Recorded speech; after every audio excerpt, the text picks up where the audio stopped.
My name is Watt Foster. I'm the CEO of Foster Fuels Incorporated.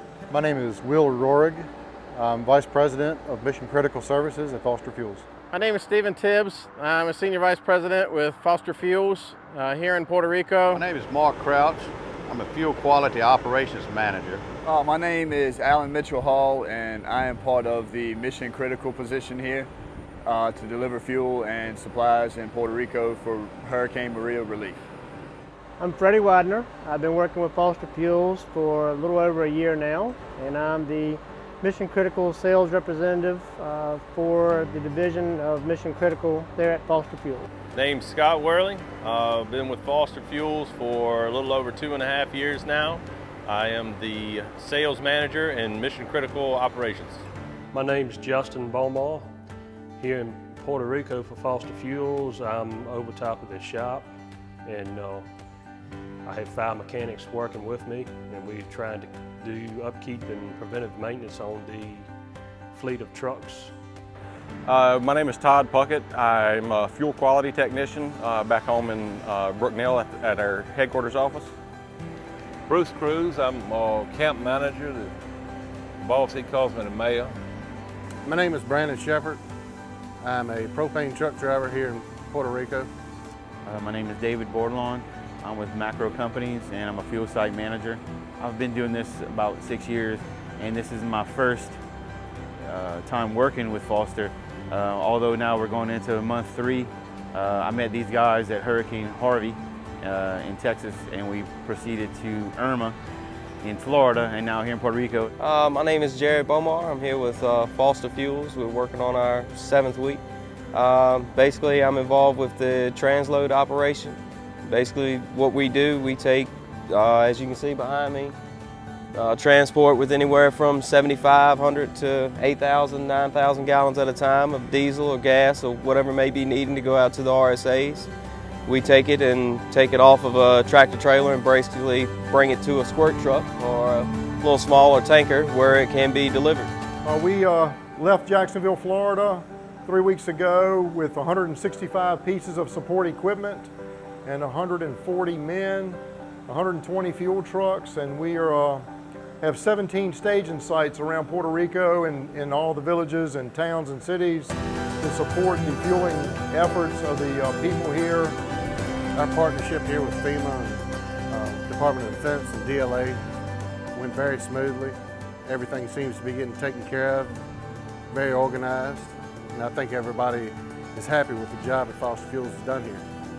We brought water, Gatorade, all types of non-perishable food, and then we brought refrigerated trucks, 1 freezer truck. We brought food, frozen and refrigerated, 3 tractor-trailer loads of materials and food so that we could sustain what we're doing here. And then we have tents for people to stay in, which are air-conditioned. We have campers, which are air-conditioned, generators, light towers, just a whole array of equipment. So over the last 6 weeks, we've been stationed here in Rosie Roads, Puerto Rico, a former military base. We've set up camp. Myself, along with numerous others, have been running the command center here, managing the dispatching of fueling equipment all across the island, from Aguadilla to Ciba here on the East Coast side. Operations here in Puerto Rico are unique, to say the least. With the communications barrier that we have and being on a different island, not knowing our surroundings, where we are, it's been a challenge, but it's been a challenge that Foster Fuels and our team have stepped up to, and we're completing missions every single day to 100%. So getting started on the island, we had some challenges. We had communication difficulties and navigation challenges, but we overcame them. The guys worked really hard, and we've got the entire team safe, and we've run approximately 1,500 missions to various hospitals, water treatment plants, elderly care centers. Early on, our missions were rather challenging. There were a lot of road conditions that posed issues for our drivers, such as road closings, landslides, bridges that were out, entire road sections that were gone. Communication has definitely been one of the biggest challenges we've faced here, especially in my role, because we've had to rely on basically our fuel delivery drivers as they come back in from each of the sites and from our regional support areas that we have trucks stationed at across the island. They bring back paperwork that may be 2 or 3 days old, so it's kind of hard to truly maintain kind of a live update situation, but we're kind of dealing with it the best we can at this point. Low-hanging wires, you have to take your time. It's very dangerous. I've never seen the level of destruction that was witnessed here on the island when we got here. Virtually no power anywhere, no working stoplights, no cell phones, no email, no text. Very challenging when you're putting together a large logistical operation. And there was rainy when we first got here, so on a day-to-day basis, different roads would be closed because of flash flooding.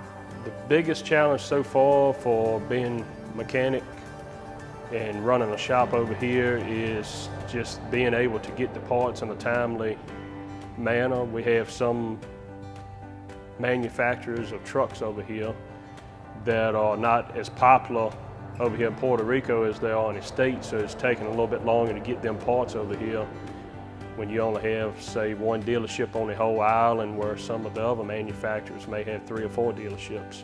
We're fortunate to have a very experienced, very dedicated team here in Puerto Rico.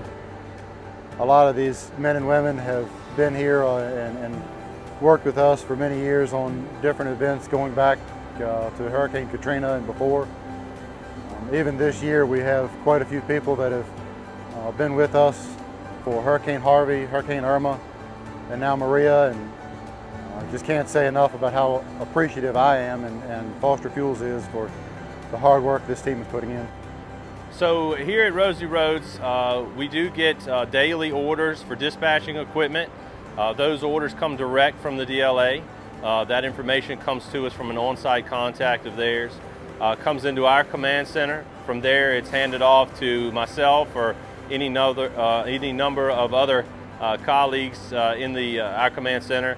Those orders come in and we transition that into an order on our side and in our system, and we put together our fueling drivers with a particular fueling truck to meet the needs of that particular mission.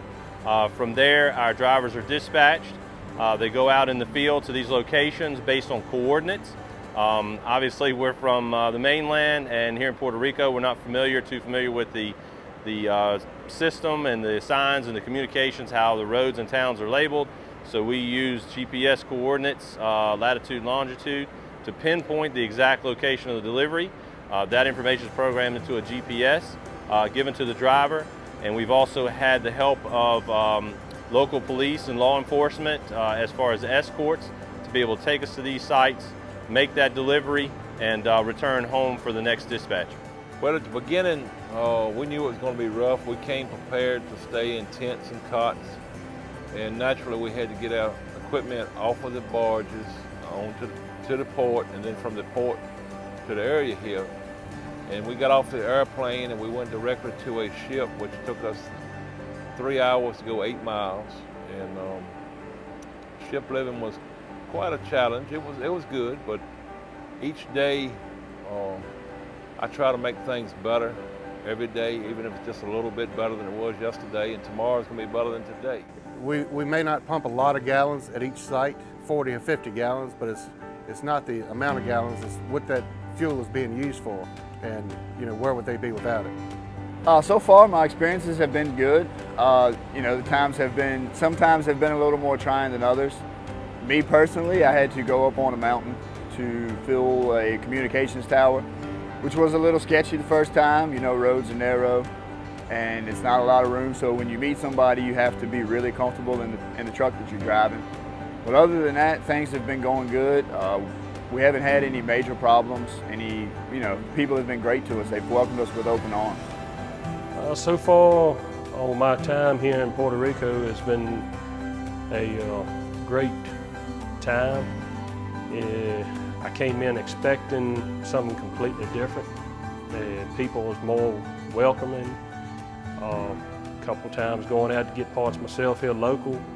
Had people tap me on the shoulder, come up from behind, shake me, thank us for coming over here helping out. You know, each mission is special in its own. Some of the more missions that stand out to me throughout this mission has been a hospital over on Vieques. Being able to go over there and visit and meeting with the director and having a warm hug and a smile and tears in her eyes saying, please don't ever leave us, you're the only thing keeping us going. And just a hug and a friendly, warm, welcoming person. And you know, it's very touching to be able to be part of something like that. As always, offer an opportunity to lead a touching moment. I actually had one that was unrelated to, you know, actually me going out to a mission. I had a lady who approached me in San Juan, an elderly lady, who lived way up in the woods, up in the mountains of Utuado.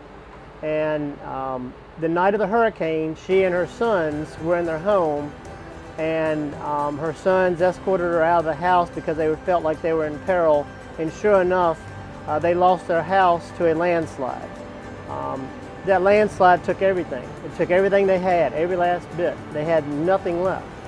They were stranded and trapped on a mountainside for several days, and they tried to literally by foot work their way down to Utuado. She told me that one of the first things that she saw when she came into town was our fuel trucks filling up generators. And from that point forward, she knew that she was going to be in good hands, and she was just so thankful and gracious, and came up and, you know, just hugged me and had tears in her eyes, and all I could do was hug her back because I was literally speechless to see, you know, her resolve and see how compassionate and, you know, just completely loving that she was. And it just makes you feel like you're doing the right thing by being here. There's a lot of people who are in similar situations, but, you know, we won't ever know a fraction of the stories. But to have a story like that that indicates that, hey, look, we are making a difference, that's what it's all about, and that's what keeps us motivated on a daily basis. While here on the island, we've had a number of missions that have been pretty impactful. One that I recall right away would be Utuado. I hope I'm saying that correctly, as we've been learning the names of these different locations across the island. But that one in particular was pretty touching. Made a trip there to visit our station guys at that particular RSA, and had a chance to see how the hurricane had impacted that area, the devastation that it caused. But on a good side, to be able to see how our efforts, as well as others through FEMA and DLA, were there responding to those folks and helping them and assisting them getting back on their feet. I think the thing that has touched me the most about this mission is the just absolute goodness and appreciation we've seen from the Puerto Rican people. It makes it easy to be here. It's hard work, but it makes it easy for myself and for our team to be here. And it's really been an enjoyable and eye-opening experience. I'm proud to say that we've done this job. I'm proud of the work we've done, and really been touched by the Puerto Rican people. Yes, I've done quite a few trips to the mountains as far as the communication towers. We actually have a friend of ours has some family here, and we were able to provide his family with a generator from Foster Fuels and a number of cases of water to help the families out. So that was a real touching experience to present them with a generator and some water. They were really thankful. This mission has evolved from a lot of unknowns at the very beginning, and we had a lot of guys that had maybe never even traveled out of the country, and it's been quite rewarding to see the team come together. Everything has changed greatly since we first got here, just by how we get around. Stoplights starting to work, and cleanups getting done, power starting to come back on. We're not quite as busy as we were in the beginning, but we're still pretty busy. But you can definitely look around, see progress being made here. Everybody has worked together. It is we've all become close, just like a family here. Approaching Thanksgiving here in Puerto Rico. I've already had my birthday here in Puerto Rico and Halloween in Puerto Rico, and now we're approaching Thanksgiving. So who knows, we may or may not be here for Christmas in Puerto Rico, but I've enjoyed the time that we've spent here trying to help the people of Puerto Rico, as well as working alongside the other Foster Fuel employees, as well as Macro and all the other partners that we have down here assisting with us. I'd like to say thank you to, first of all, the boss, Mr. Foster, my friend and my boss, for allowing us to do this and giving us the resources to get the job done with. And without him, we couldn't do it, and then without each other, we couldn't do it, because we're all a team. We're the best in the world at what we do, and we're going to continue to get better. And, just thank you, Chief, for all the resources that you give us to be able to do this job. And I'd also like to thank the family that we have back home for sending us some quality people over here. And of course, we all miss our family, for sure. So for all those folks at home, we really appreciate all the prayers that you've given to us, sent to us. It's helped tremendously. We have a daily devotional here every morning with all our drivers, and those prayers mean a lot to us. So this mission brought the unique opportunity to be deployed during Thanksgiving, of course a sacred holiday in the States. So we were able to get our team together and have a Thanksgiving meal, and we discussed amongst our group what we were all thankful for. And of course we were thankful for our safety, we were thankful for each other, we were thankful for our families back at home, and we were very thankful for the many prayers that we have received and we have felt through this mission. We're thankful for the people of Puerto Rico. We're super thankful for the kindness and welcoming atmosphere that they have given our team. Who have men and women over here working, whether it's for Foster Fuels or other companies or for the federal government. You know, we appreciate everything you're doing back home. We understand it's not easy for you either. For those folks working for Foster Fuels back in the office, we sincerely appreciate everything you guys are doing. We know it's a busy time of the season for us. We're based in Virginia. It's cold. It's always extremely hectic this time of year, and we certainly appreciate all the hard work that you're putting in, and we couldn't do it without you. So our Puerto Rican people, our hearts are with you. We love you, and we want you to know that, that we want you to be back where you were and even better when we leave. I'd just like to say thank you to the people here in Puerto Rico. It's been a tremendous experience for myself and for our team. We're proud to be here supporting you. We're proud of the work. We're proud of the opportunity. We appreciate the opportunity, and we're here just as long as you need us.